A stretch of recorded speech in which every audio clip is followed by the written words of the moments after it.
Namaste and in la catch, and welcome to this episode of One World in a New World. I'm your host, Zen Benefiel, and this week's guest is Phil Johnson. He is an amazing man. He's a principal and founder of the Master of Business Leadership Incorporated. He has been an individual, corporate, and organizational leadership trainer for decades around the world and worked with some of the largest companies in the world in doing so. He's also got a podcast called Emotional Intelligence, and he has a degree from McMaster University and the DeGroote School of Business.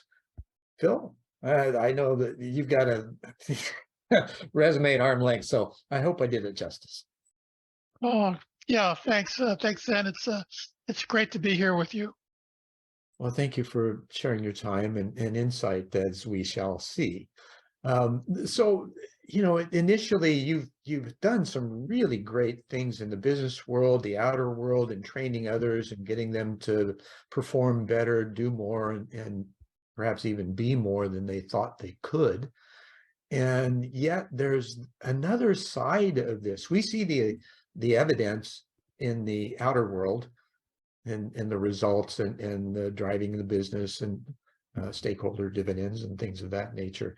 However, there's another side of that, the inner side, that most of us don't really talk about a whole lot. And yet, I'm kind of reminded of a gentleman, 92 years old when I met him. He was past president of the Valley National Bank here in the Phoenix area, and he and his brother were responsible for bringing over 70% of the business into the Valley in the 30s and 40s. So there was an interview with him in a local newspaper, and he'd said, "Hey, I'm just here to talk to people." And I thought, well, here's a 92-year-old, what kind of wisdom could he share? And my gosh, I want to go talk to him. And I had a business plan that I had a project plan that I'd written for an international cultural center that I wanted to run by him to see what he thought of it. And it was for my degree program at the time. Getting to speak with him, we had a wonderful half-hour chat. And then all of a sudden he starts talking to me about how his wife's psychic gifts had helped him through the entire process, the astrology, tarot, and her sensitivity. And it was amazing that he would open up and share those kinds of things, which are kind of uncommon, or maybe they are more common and then just not accepted in the general discussion of things. Have you had things like that happen in your lifetime and that added to your ability to serve others and yourself? Oh, yeah. There have definitely been coincidences in my life that I think were divine in nature. My being born with dyslexia was one of them. I'm 69, and back when I was born in 1953, for some time afterwards, there's no such thing as dyslexia or ADD or ADHD. Right.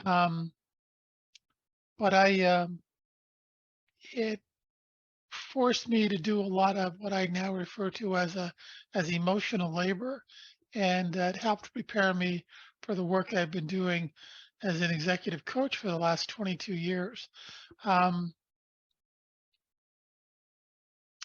So yeah, I think there's a lot of things that go on that we're unconscious of. We're only actually conscious about 3 to 5%. 3 to 5% of the time. So there's a lot of things that are going on in us and around us that we're totally unaware of or marginally aware of.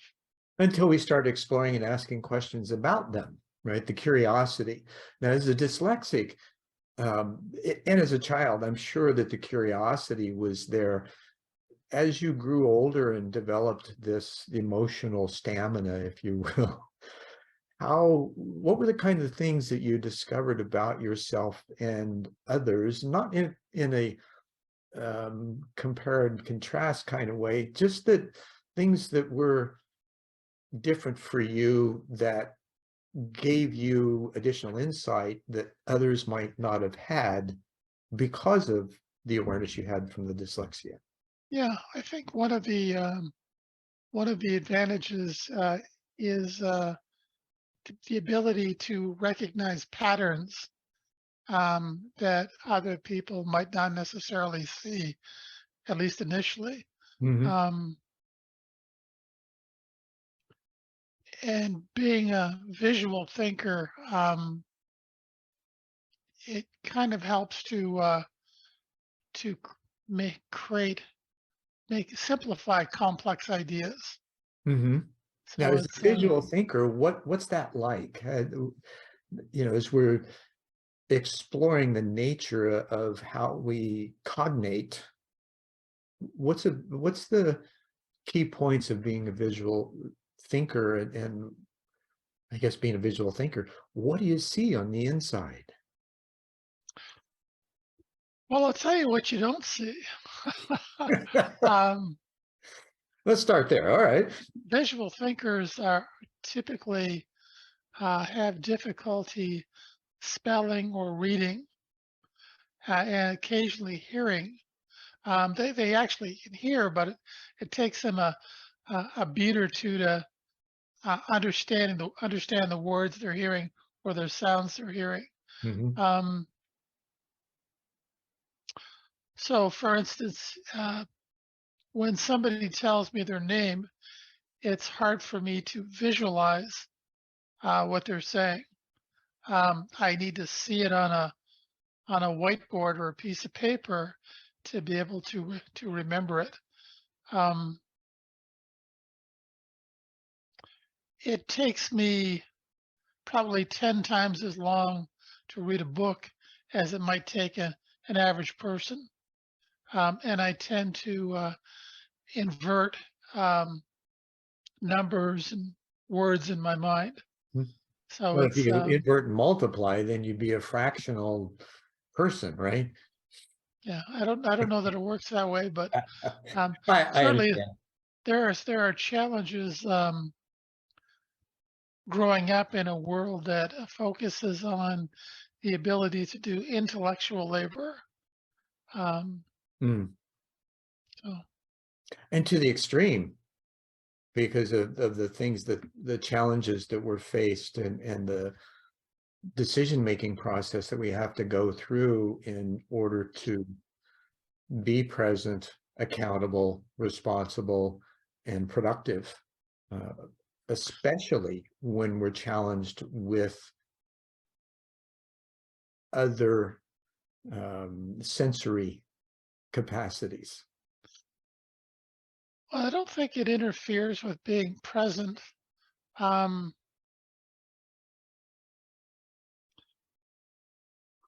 but yeah, there are definite challenges living in a world that has up until this point um, valued primarily a person's ability to do intellectual labor. I actually just wrote a piece on this morning. Ken, if I could just take six Interesting seconds, coincidence. if I could just take 6 seconds and read it. Sure. Yeah, coincidence. Um, I've come to the understanding in my life that there really are no coincidences. We just don't see them clearly enough. but here goes. In the world of today, where technology is rapidly advancing and traditional academic skills are becoming less and less important, visual thinking is quickly becoming a valuable asset. Visual thinkers are able to see patterns and connections that other types of thinkers may not be able to perceive. This allows them to solve complex problems in ways that others may not have thought of. Visual thinking can also be used to improve communication skills. It can be helpful to move us out of our comfort zones so that we can see the bigger picture. Despite the advantages that visual thinkers have over other types of thinkers, they do face some challenges. Visual thinkers may have difficulty spelling and reading. Visual thinking is an invaluable skill in the digital age. It can be used to solve complex problems, improve communication skills, and gain a better understanding of the world around us. So, in my practice, in my coaching practice, uh, it often enables me to see and help others to see what they haven't been able to see initially. Hmm. Opening those doors can be phenomenal. In the insights, the lights going on, and the changes in behavior almost immediately as a result. It's phenomenal as to what can happen.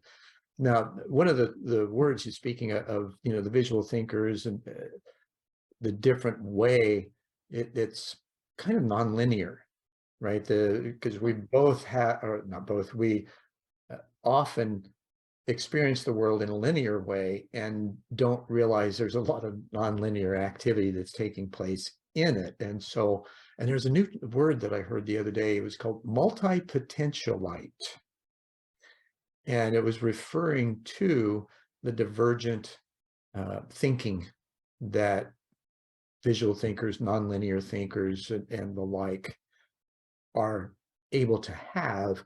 And they've been largely ignored up until recently in industry because of that. Now, as you say, they're extremely valuable because of the way they process and can see the things that others can't see. Now, how do you see that connecting this overall sense of continuity between the inner and outer perspectives in life?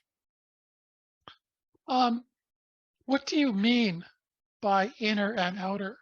Great Maybe, question, and thank you for asking that. So it's been said that we live half inside and half outside. That outer life is what we experience in the world, outside of ah, the physical body. The inner life is what goes on inside that's still also in relationship with the outer world. We're just not aware of it. Most of us are bereft of what's going on inside of us. We're too caught up in the outer world. yep. So one of the things I've been able to prove, the central thesis of the work I do involves energy physics. Oh, perfect. Um, I love it. and let me roll back just a little bit here. When we're born, we're not born with a conscious mind. We don't start to become conscious until we're about a year or so old. But we are born with an unconscious mind, and we immediately start wiring up our brain, creating the neural network pathways that become our habits in order to survive. And a Mhm. lot of those habits unconsciously cause us to give away our energy.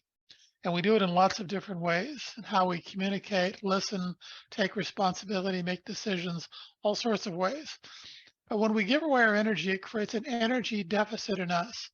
So at the same time we're unconsciously giving away our energy, we have to be replacing the energy by trying to steal it from other people.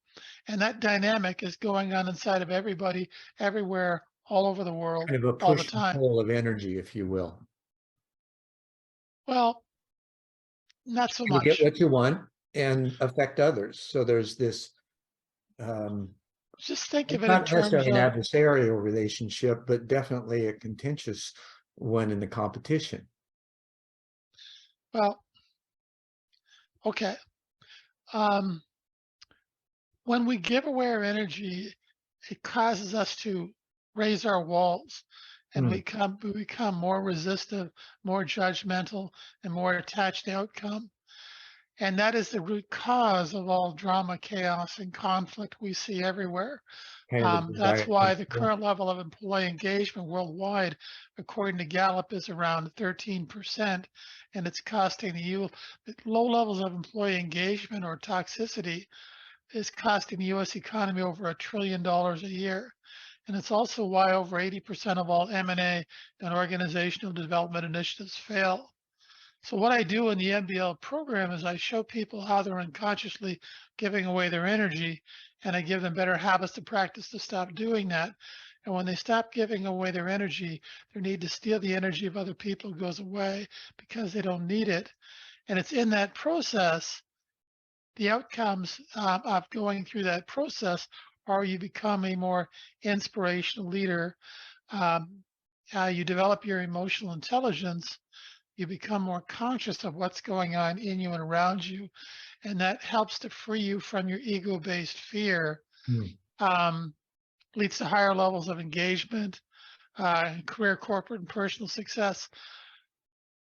But getting back to your question, learning and practicing the habits that lower our walls reconnects us with who we really are. Really, it reconnects us with our creativity, our genius, our divinity, so that we're actually able to distance ourselves from our ego-based fear. We become the observer of our egos, Right. and our reality and the reality become the same thing. So we're aligning our inner world with the outer world. So what we see inside and what we see outside are the same thing. That's where I was hoping you would go with that, because that's our ultimate goal.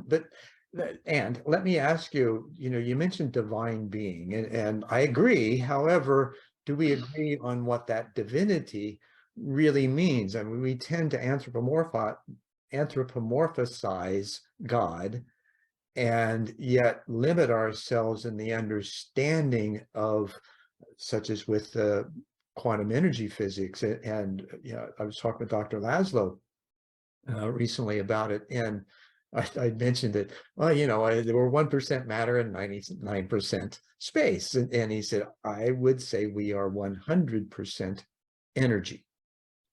And from that perspective, in agreement with what you're saying, in that divine flow, there seems to be a almost a curation, if you will, of multiple aspects of ourselves being in a particular, I've heard it referred to as a perfected form, fit, and function in the world when you align the inner and outer perspectives. Would you agree with that? Does it seem that that's what's taking I'm place? not quite My sure what you're explanation of, saying, but I would like to respond. sure.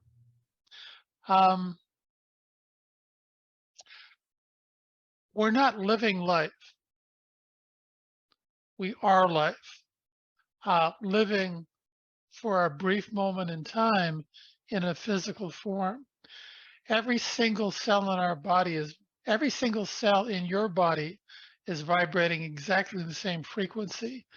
That's the energy that's unique to you, that's giving your body life. Um, and eventually your body will wear out and die. Matter of fact, it dies. Every cell in your body dies and replaces itself at least once in every 7-year period. Mhm. If you think about that, how can that be?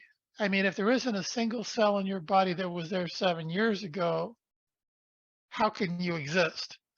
And the reason you exist is because you are not those cells. You are the energy giving those cells life. And when those cells wear out, when those cells die, that energy simply leaves those cells. But you cannot destroy energy. So the whole purpose of our existence in this physical form is to take the challenges we face and how we face them as the opportunities to raise our level of consciousness about what's going on in us and around us. And in the process of doing that, we're reconnecting with the divinity that is inside every one of us. And the only thing that's separating us from that divinity is our ego-based fears, the Mhm. walls they create within us. The thoughts that we have that distract us from that. Now, you mentioned earlier the 3 to 4, maybe 5% of Mhm. conscious brain use, right? Well, no, it's consciousness. It's not 3 to 5% of brain use. It's we're only That we're conscious. conscious of. A brain is an organ. Consciousness is not an organ. Agreed, 100%. There's a non-local mind, if you will, that feeds the brain from in various ways, and that's just one way to put it. But I think you understand where I'm coming from with that. My question is, though, is it possible that as we learn more, ask the questions to learn more about ourselves, that, and with that perspective of renewal of ourselves every 7 years, is it possible that as we grow in awareness and consciousness, that our lives would also be extended as a result? Marginally, but our biology isn't meant for long-term existence. See, but we're not our biology. Um, we're the we're our biology is simply the vehicle that our energy inhabits in order for us to face the challenges we deal with in the attempt to raise our level of individual and Hmm. collective consciousness. Hmm. So that's really the objective. And the our biology isn't really that important. If it wasn't, we wouldn't have it, I suppose, in looking at it from that larger perspective. And that, it just seems to me that the logic behind looking at, how we've developed long term, that, we're kind of a blink in the eye. We only see less than 1% of the visual spectrum, or of the electromagnetic spectrum. There are so many things that we are so small in, that we've just begun be to understand a larger aspect. It just seems, given what we know and the progression of that, there's a Russian academician, Valentina Morovina, that she's got a degree in astrophysics and biochemistry, I believe. And she's discovering over the last decade, there have been discoveries from multiple scientists that there is an evolutionary, what she's calling it, a global mutation in humanity that's happening on a biospiritual level. Excuse me. Bustrov. So in that perspective, it's, we're looking at the horizon and not necessarily what's in front of us, because we aren't there yet. However, it seems that in this natural evolutionary process of learning the natural order of creation, which includes the natural order of ourselves, that we could somehow find that, return trip, or at least the connection to our origins, and actually more fully embody them as conscious beings that are able to have a greater experience of life across those dimensions that are set forth in the particle physics and multidimensional theories and M theory, and even I the. think it's actually very simplistic.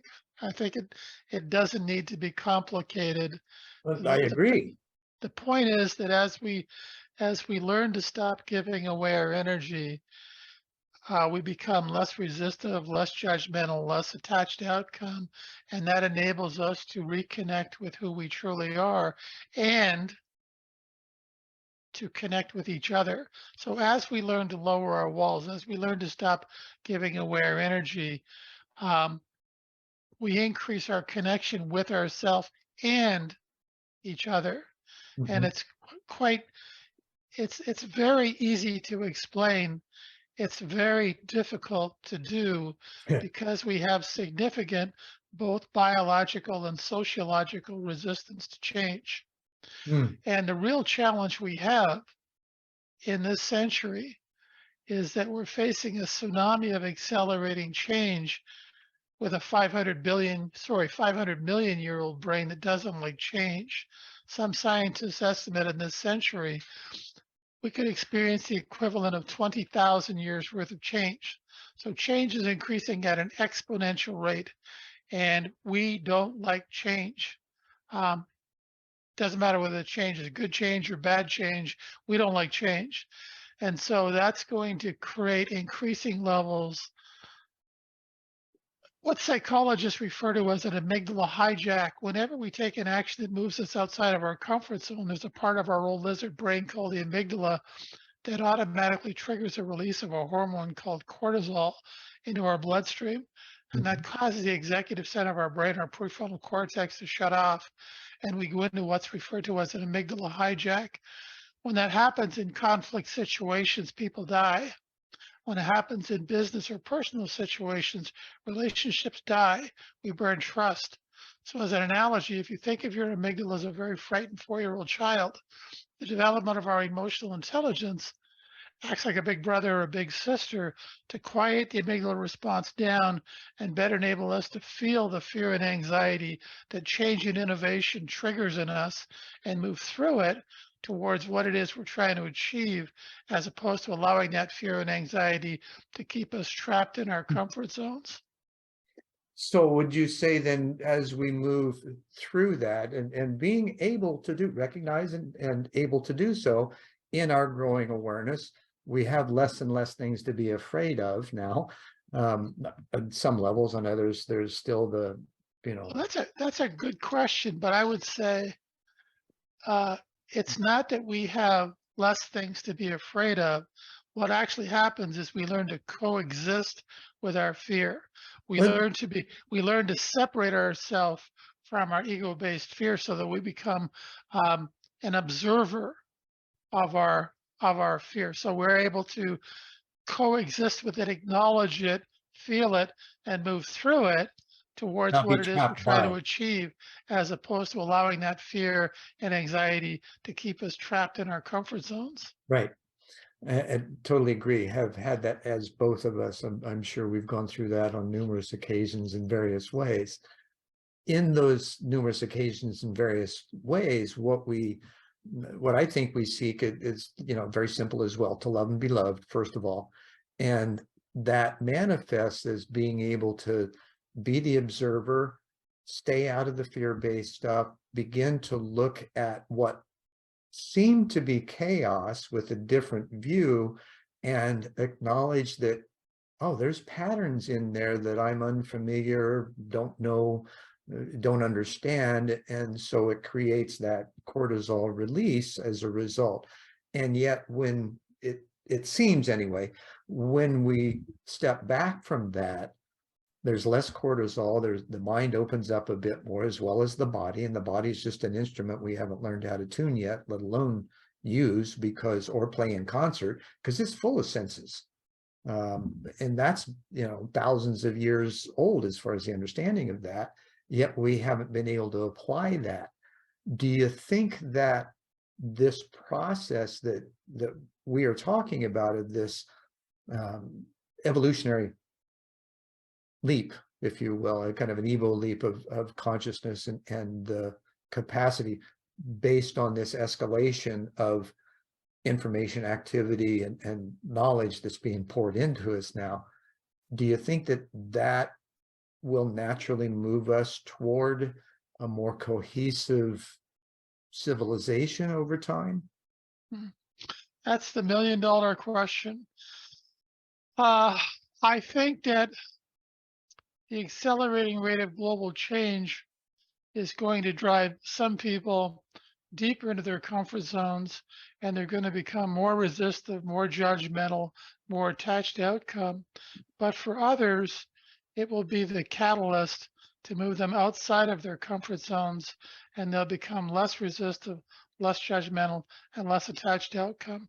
And I can tell you that the rewards of doing this kind of work are remarkable, but in reality, there's actually very few people that are willing to do the emotional labor this requires. Um, so, Could you the, describe what that's like?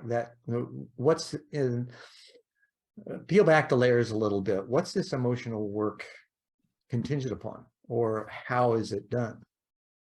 give you an example. Well, the whole point is to become more conscious of how we're giving away our energy and developing the habits to stop doing that. And I'll give you an example of how we're unconsciously giving away our energy. Um, so let me just talk for a couple of minutes. Perfect. Um, Yeah. Wind up. This is actually the second MBL habit called authentic listening. And the key to authentic listening is not to take anything personally. Hmm. How somebody feels about you, whether they like you or whether they hate you, has nothing to do with you. It has to do with what's going on inside of them. But if how you feel about yourself is based on how somebody else feels about you, who's running your life, you or them? Well, obviously it's them.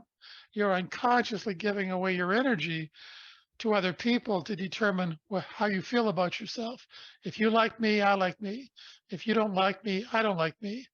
And as strange as that might sound, what I've described is all of social media. We bend over backwards to get people to like us so that we can feel better about ourselves. And so we're giving away our energy and how we listen in that way. And that's not where it ends, because when we're giving away our energy, we're simultaneously needing to replace that energy by trying to steal it from other people. And that's just one example So we look of for the acceptance of or the dynamics acknowledgement or that are pat on going the back. on in us and around us everywhere. And that is the root cause of all drama, chaos, and conflict. And when we stop doing that, when we stop giving away our energy, um, the need for drama, chaos, and conflict goes away. I am a witness to that. And the Well, process can be, it's different for everyone, right? And most often, do you find that that, that there's some type of almost unbearable trauma that a person is caught yeah, in, that yeah. they're looking for a way out that finally gets them to ask. Yeah, there's only two sources of motivation that will cause us to leave our comfort zone and go through um, the anxiety that triggers in us. Hmm. Those two sources of motivation are pain and passion, and hardly anybody's connected with their passion. So for the most part, the people that are motivated to do the emotional labor this process requires um, are usually motivated by pain and urgent desire for better results than they're currently getting. Um, Well, let's look at the and patient side. I understand the world, I mean, there's all kinds of trauma relief scenarios, right? Let's look at the patient side and focus on it for a minute. And by your admission, and I feel the same way too, passion has driven my life. I've done some really bizarre things that people would like, be scared completely of. And yet it's that passion, it's that curiosity, it's the fearlessness that develops after a time. How do we develop that kind of passion and willingness to explore individual passion in life? when I refer to passion, what I really mean is love. Okay. And when I refer to pain, what I really mean is fear. So there's the two opposite ends of the spectrum are fear, are ego-based fear, and love. So as you learn to lower your walls, as you learn to stop giving away your energy, you start moving in the direction of towards love and away from fear. As you as you raise your walls, the opposite occurs. You're moving away from love towards fear. Mm-hmm. So So, passion, when I say passion, I'm not talking about a chemical release in our brain. I'm talking about love. So the two motivators that will cause us to leave our comfort zone are fear or love. And as you learn to lower your walls, as you learn to become less resistive, judgmental, and attached to outcome, your motivation shifts from a motivation based on fear, trying to get away from something, to love, trying to move towards something. so that, from what I'm hearing you say, that passion then would kind of drive us into the unknown for experience and expansion of that love in however it shows up. It That's raises our level of consciousness about what's going on in us and around us. So we actually become more conscious. We Mhm. become more connected with ourself and each other. Do you see an increase of activity in the outer world as a result of that? Yeah, absolutely. And that activity is going in both directions. Some people are becoming more resistive and being more controlled by their fear, and other people are starting to become more passionate and more connected with their divinity, their love. Mhm. What do you think are some of the best ways to transition from fear to love? How do we support, offer, lead? Sign up for the MBL program. Um, in other Well, then words, we're talking time and to money. answer your That's a question, paradigm that not many, that yeah. has often So worn to itself answer your out. question, we have to learn to stop. We have to learn to stop giving away our energy. Mhm. We have to learn, and that's really the solution. If you want to boil down the whole discussion into a fortune cookie, um, when we stop giving away our energy, everything improves.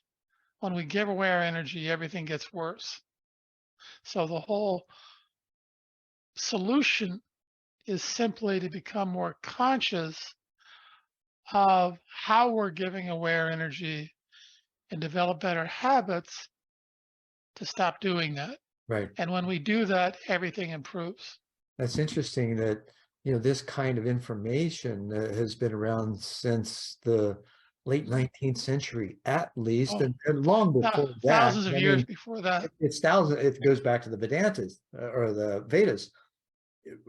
And yet it seems like more and more people are talking about it from all kinds of different angles. And in the 20s, there was the Byard Spalding and Guy Ballard, Byard Spalding took a group of scientists to Southeast Asia to find out why these guys were living so long.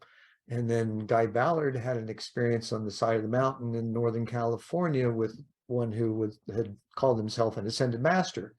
And their explanation of the energy and things like that was very congruent to exactly what you're saying. Now, with all of this information out there, why aren't we paying attention to it? Because of what I said earlier, we have a 500 million-year-old brain that doesn't like change. We would rather die than change.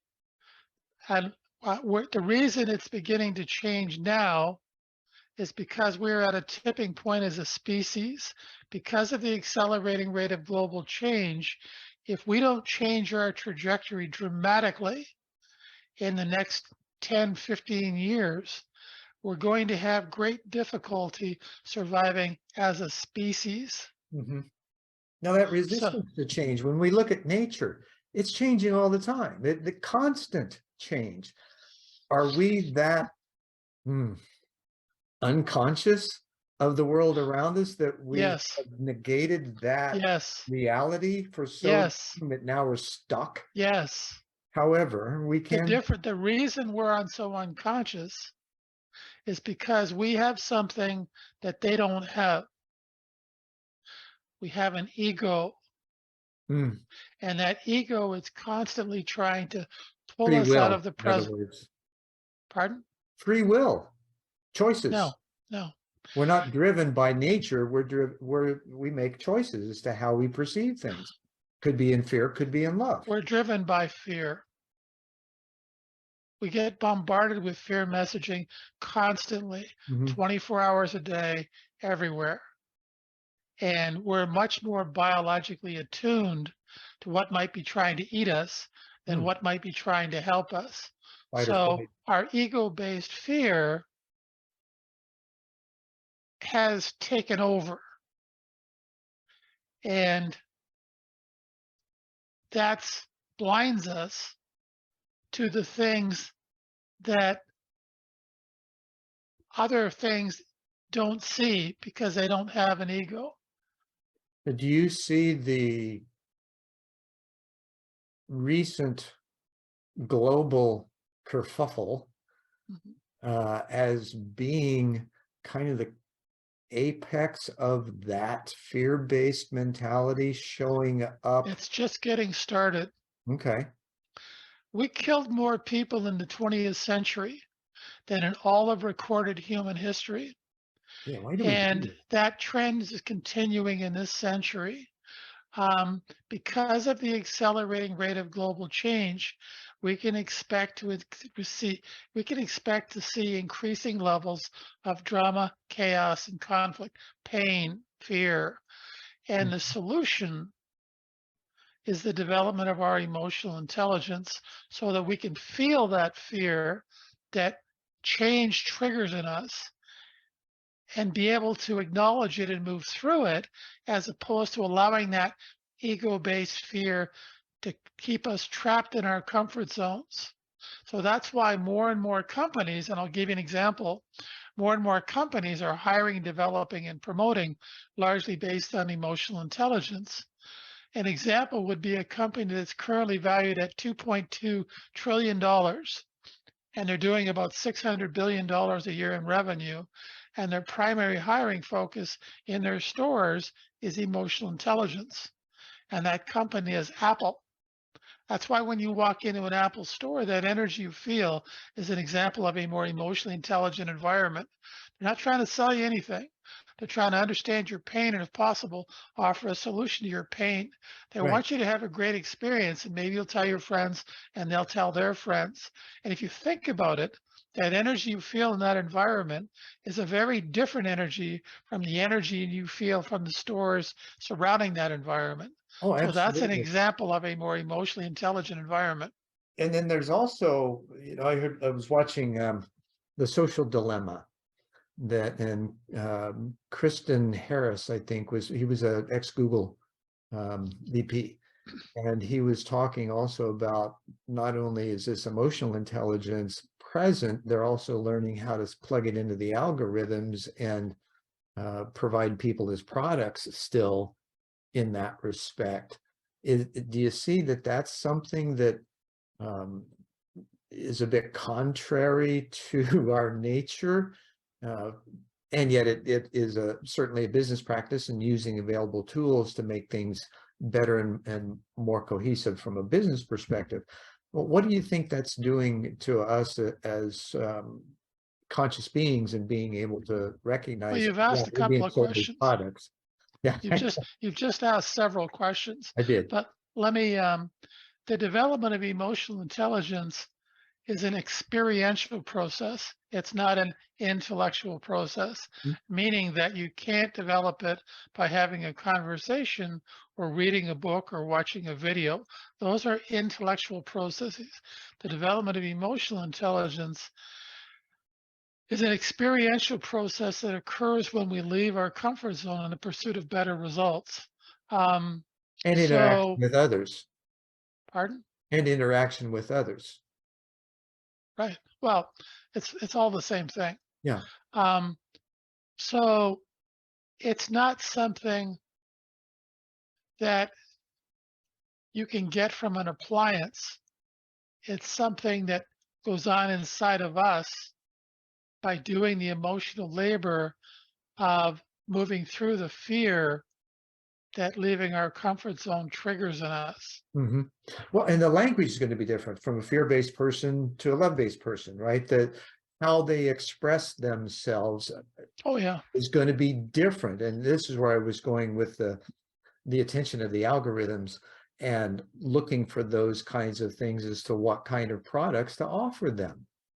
As an example But of, you can't use a piece of software to develop emotional oh, intelligence. absolutely not. I was talking about how still we're in this massive change, right? Where there's all this information that's becoming available, most of it's data driven now, and it's the interpretation of the data as to what to do and the next steps and things like that. And that data includes levels of emotional intelligence as well as um, the capacity for production, right? I have no idea what you're saying.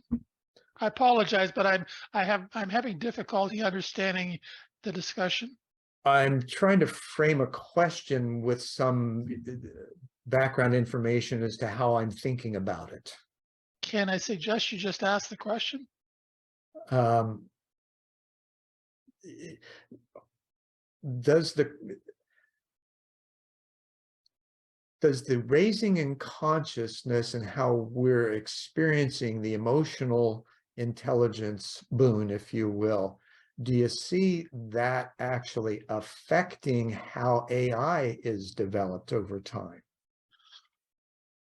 Um, Boy, I guess what you're kind of asking is, will AI become intelligent? And nobody knows that. Um, right now, AI is simply an appliance. No, that's not really what I'm asking. What I'm asking is what kind of effect, because AI can go both directions as far as its use. It can be used for the betterment of humanity or the detriment of it, depending on Sure, who's in charge of it. sure. What I'm asking is that do you feel like this raise in emotional intelligence is going to be enough to make sure that the use of AI is Uh, toward the betterment of humanity as opposed to I the detriment of it? I hope so. But that's a great question. And I think boy,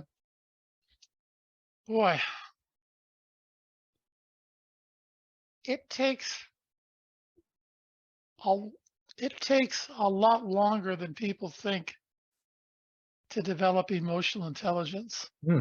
And the rate of technology, the rate of AI development, uh, It's way beyond may Moore's may law now. likely may likely accelerate faster than we as humans can develop our emotional intelligence.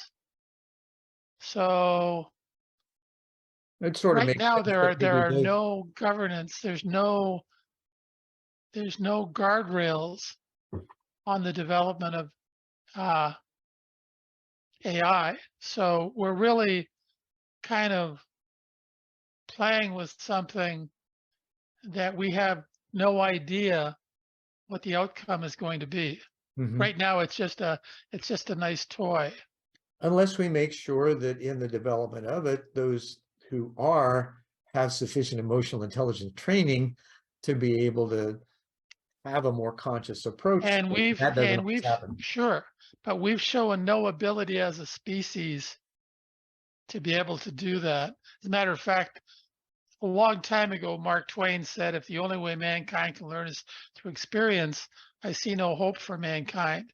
And what he was really saying was, if the only way we can learn not to put our hand on the stove is by putting our hand on the stove, that assumes we're going to be around from a do-over so we can learn from it. Mhm. And it's not clear that we're dealing with things like AI and CRISPR-Cas9 gene editing technology, and that we're dealing with things that we may not get a do-over. We've got to get it right the first time, and we've shown little ability, little consciousness to not put our hand on the stove. Mm. And to get away from the destructive testing, we find something and Right, right away it's okay, let's tear it apart to see how it's made rather right. than let's ask it how it's made and maybe understand it better from that perspective. And yeah, I know that may sound kind of silly, but even in a non-material way, if because we are all energy, when we ask questions, there are answers available. We may not understand them yet. We may Yep, not even have the capability of asking the right questions yep, yet. yep. And yet, it seems like this accelerated process is giving us the opportunity to, and the Yep. virtual environment has just been a boon of questions and answers and explorations and conversations like we're having. Yeah, and agreed. So we're accelerating in a direction, and for some folks, they're becoming more conscious. For other folks, they're becoming less conscious. So there's a there's a diversion that's occurring rapidly as a result of the accelerating rate of global change. So some people are becoming more conscious, some people are becoming less conscious, and we're going to see that unfold very, very rapidly. So that points to the need for the more conscious people to inspire the rest of us based on our behavior and our results, Mhm. um, to move in a better direction. So we're we're kind of at a tipping point as a species. We're really being forced to change at a very, very rapid rate. Um, and it's not going to be pleasant for any of us. At least for a time anyway. Hopefully, we'll Well, learn if it from the allows us to fact be that more conscious, it'll be worth the effort. If it forces us to be less conscious, then we're in trouble. well, even facing this for me now, and perhaps even for you, I know with the things that I've had to face throughout my life and being a nonlinear thinker, being living outside the box, basically. And as I get older, I'm looking at things, I'm much less attached to them. My life is much happier, and I'm feeling much more excited about the coming future than not. Now, this is an internal kind of an anticipation of something way beyond my understanding that seems to be unfolding based on the evidence that you're presenting, that I've witnessed, that others are experiencing, and that this kind of capacity for rapid shift may just be the tipping point of that ice, or the tip of that iceberg, that is going to create a huge change that we're unaware of, Yeah, simply yeah, by enough of us having a shift of consciousness and being able to focus that. It's like, that um, momentum tunnel. I think there was a guy named John English that wrote a book called Soul Mechanics, or maybe it was somebody different. But anyway, he talked about a momentum tunnel of the more you focus your attention, intention, and interaction toward a goal, the more the universe, our own divinity, will put things coincidentally, uh, synchronistically in yeah. our path. It's something in our called the reticular activation system. Okay, What you think about expands. exactly. Um, and so yeah, so we're going to experience quite uh, a challenge going forward, and how we face that challenge is going to determine our future. Mhm. Whether it's openness and inquiry, or oh no. Yeah, yeah. um, how do you think the methodology or methodologies for seeing things differently could be better presented across the spectrum? Is it I'll just leave it at that question. How do you think it would be better presented? Well, as I say, the development of emotional intelligence is an experiential process. So, in order for people to really appreciate the value and importance of emotional intelligence, they have to actually get involved in developing it. So, in other words, it it emotional intelligence differs from intellectual intelligence because it initially requires a leap of faith, because you can only connect the dots in hindsight after you've taken the leap of faith. So what that means is that you really can't explain to somebody what emotional intelligence is, um, until they've experienced it. Oh, and if that, that leap of faith, I totally agree. That's what it is. There's a letting go. How do you release or even perceive or conceive of that faith capacity? Well, the motivation is usually pain. Mm, It's do it or usually die. pain. Huh? Yeah, it's usually pain that says, you know what I'm doing ain't working. I got to get better results. So, I'm willing to take the leap. Um, I don't know if it's going to work or not, Mhm. but what I'm doing definitely isn't working.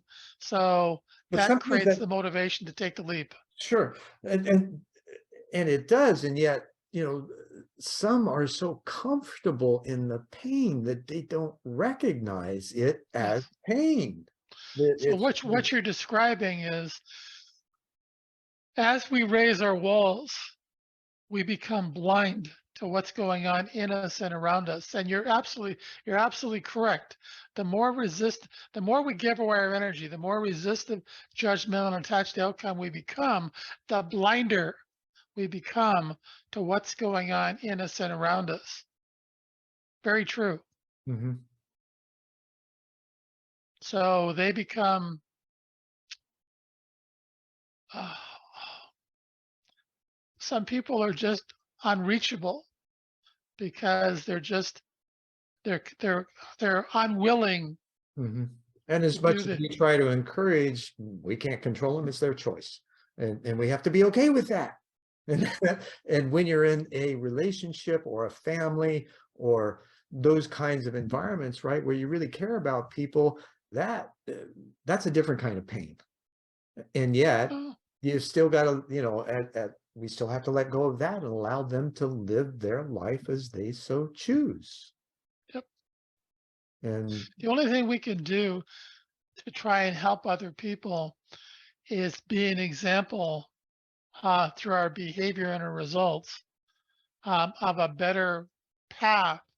And that's all we can do. If we try to do more than that, we cross the line from trying to help somebody to trying to control them. right. And you've had the benefit of the exposure to, multinational corporations and using this kind of philosophy within them, and their businesses have soared as a result. What was the key, or was there a key or series of keys that led to the greatest leap in productivity and performance? Well, we've been discussed. There's a methodology for individual change, and there's a methodology for organizational change. Mm. But you can't have organizational change without individual change first. So as more and more individuals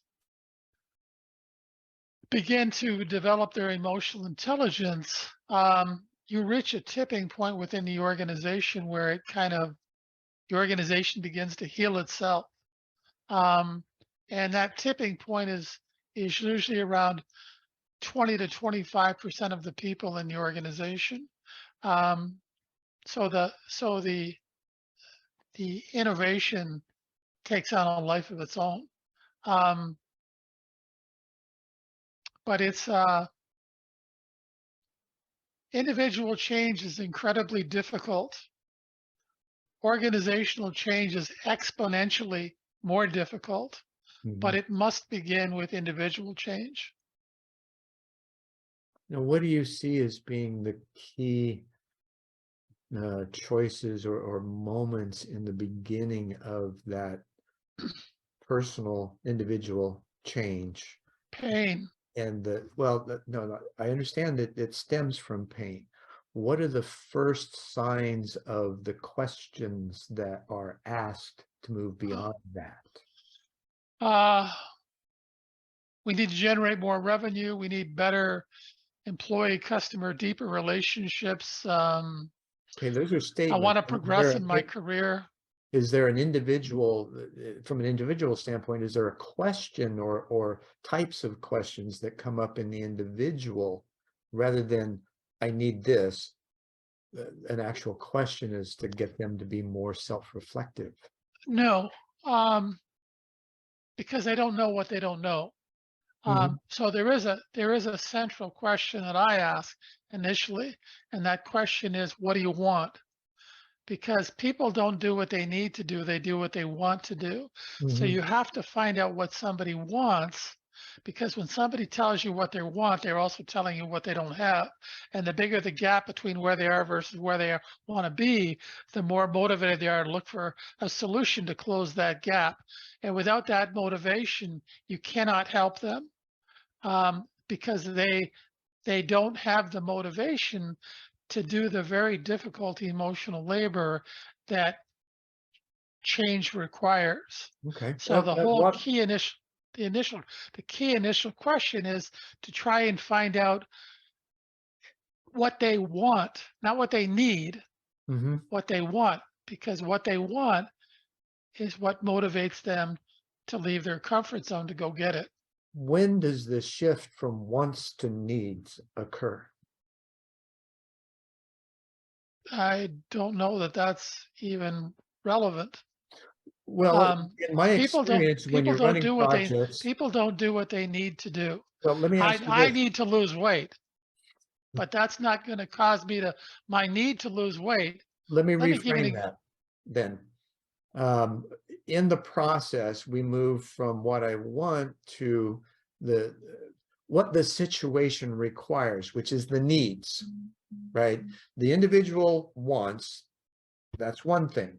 So if you're moving into the outer world to fulfill those wants, what does the outer world need in order for that to take place? So this is where I frame that question from. When does the want to the understanding that there are needs present that need to be fulfilled in order to gain the want or the I results of the want? Does that, am I making sense? Because for me, from a project management standpoint, there are those wants of the various individuals who have agendas in the project and want their own things. Then there are the needs of the project that override the needs of the wants of the individual. And so there's an acquiescing to a greater activity let me left try to fulfilled. explain this. Let me try to explain this a Maybe I'm different not way. understanding what you're trying. Okay, super. A company is in business because they want to provide a product or service to serve something that the marketplace is looking for. Hmm. And each individual in that company has their own separate reason for wanting to be in that company. And the key is to align what the individual wants with what the organization wants so that um,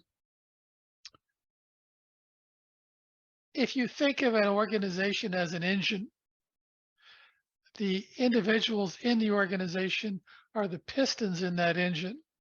So when an individual sees how their personal, what they want to achieve, their personal vision, their personal why can be achieved by aligning with the organizational why,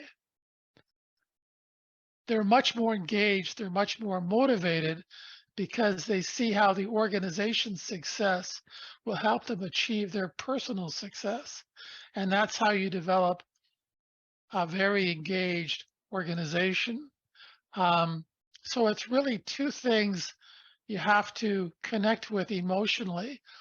The reason why the company is in business, providing whatever product or service they're providing, with the reason why the individual walks through the front door every morning.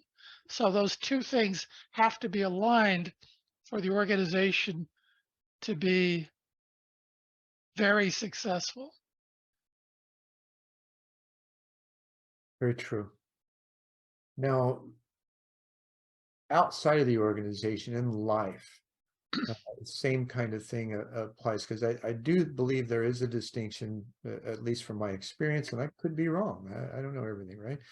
Um, in the difference between the want and the need. I want a certain life. Okay. Having that life has certain requirements. So those are the needs that I need to consider in order for me to get what I want.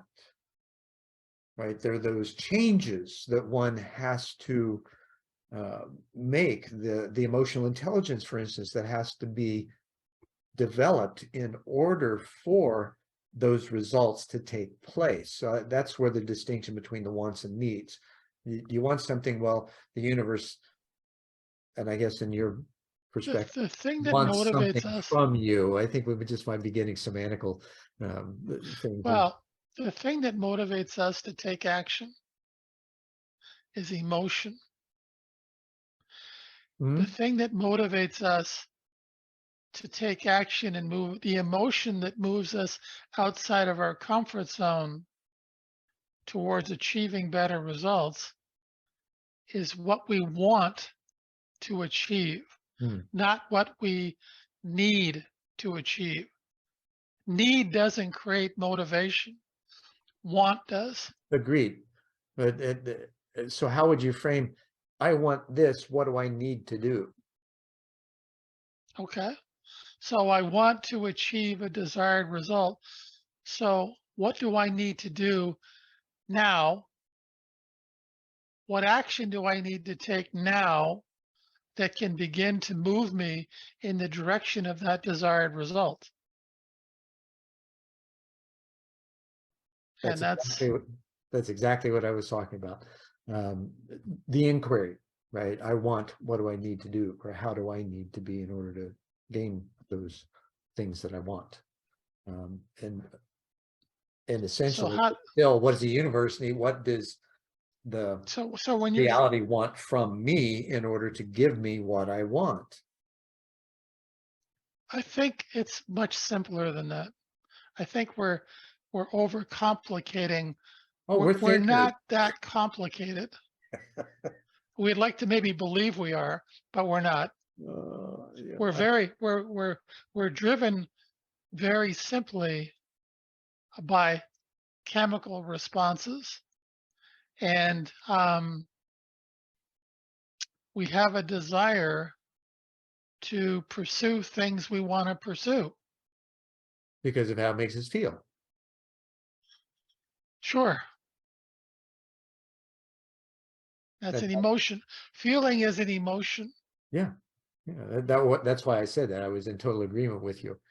Um, Now, in this, how might we begin to look at the development of bridging that once from both angles, and the kinds of questions Yeah, that it, we it, as individuals might have to assist finding out, beginning to understand what we don't know?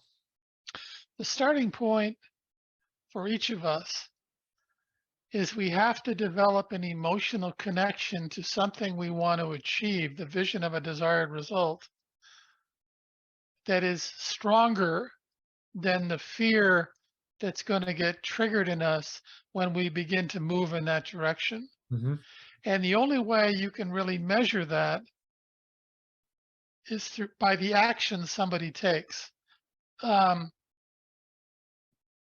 if we don't have a strong enough emotional connection to something we want to achieve that's greater than our fear, we may want better results than we're currently getting, but we won't be willing to do the emotional labor that getting better results requires. So you can tell which one of those two is winning by simply someone's behavior. Lots of people want better results than they're currently getting, but very few people are actually willing to do the emotional labor that getting better results requires. And how do I know that? Because we see more often than not people that are unwilling to change themselves often use some type of position-based power to control, manipulate others to get them to change. Mhm. And that's why the level of employee engagement is only 13%. The toxic environments that are created within organizations are a result of people unwilling to change and trying to use position-based power to get others to change because they are unwilling to change. And let me ask you this, when those changes are made, do their lives get better? Oh, unbelievably better. Unbelievably. So why do The we resist so much when there's so much evidence of, you make the changes, life's going to get better? great question. The two reasons. A, we're barely conscious at all, and B, it's scary as hell. Mm. And we're driven primarily by our ego-based fears. So our ego-based fear keeps us trapped in our comfort zone prisons. And often produces exactly what we're afraid of. Exactly right. It Imagine that. What you guarantees focus on, you our produce. inability to, our unwillingness to change guarantees failure.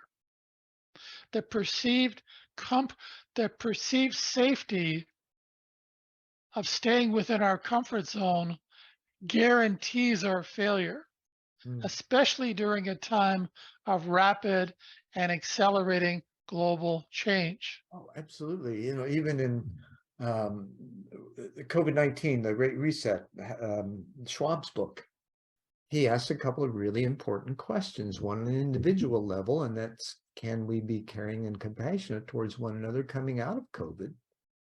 That's a great question. The second one was involved with business development.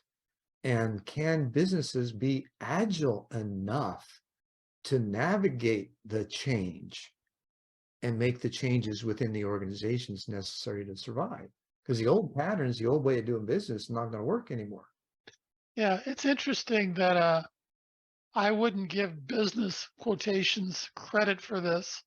Mm, Um, I think that people have had an opportunity. COVID has given people an opportunity to move outside of their toxic work environments and kind of lift their head a little bit and become a little more conscious of what they were maybe less conscious of before.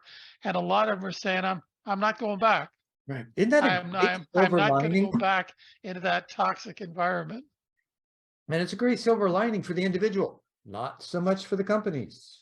Well, actually, it will force the organization to change Mm, if they want to survive, and that's good for the organization. So again, the root the root cause motivator for change is often pain.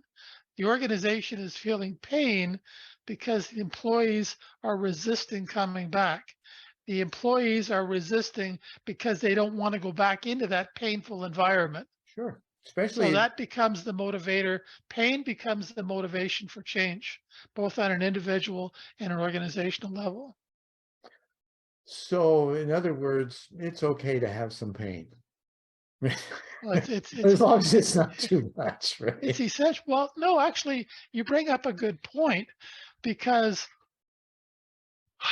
people that actually accomplish a lot, Go through the most pain.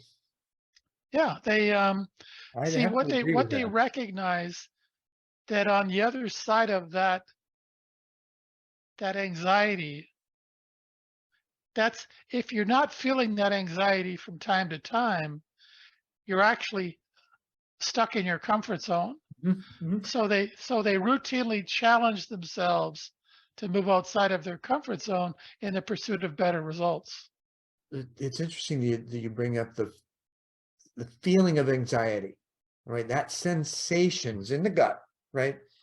And the same sensation goes along with anticipation as Mhm. well, that anxiety. And so from the fear to the anticipation, maybe that's one way to shift the thinking about the sensation, right? I'm feeling this. What do I do with it? How do I process it and then make choices about it? So it gives us an opportunity for changing. Yeah. Mhm. Bill, I'd love to have a parting gift for the audience as to, something that has really been relevant for you in the changes that you've needed to make. What's a single thing that you could offer the audience that would be helpful? I would really encourage everybody that's watching this to bet on themselves by beginning the process of developing their emotional intelligence. The ROI is incredible. And as we continue to move through this century, um, it's going to become more and more apparent that it really is the solution to be able to thrive in this rapidly changing world in which we're living. Mm, very much so. Bill, it's been a wonderful conversation with great depth of insight and understanding, and I totally appreciate what you've had to go through to get it. And I know our audience will enjoy the reflections you've been able to offer. Thanks, and I appreciate the opportunity to get together with you again and to be on your show. So thank you. My pleasure as well, Bill. And namaste. And in Namaste. catch, thank you for sticking with us for this episode of One World in a New World. I'm your host, Zen Benefiel, and I will see you next time.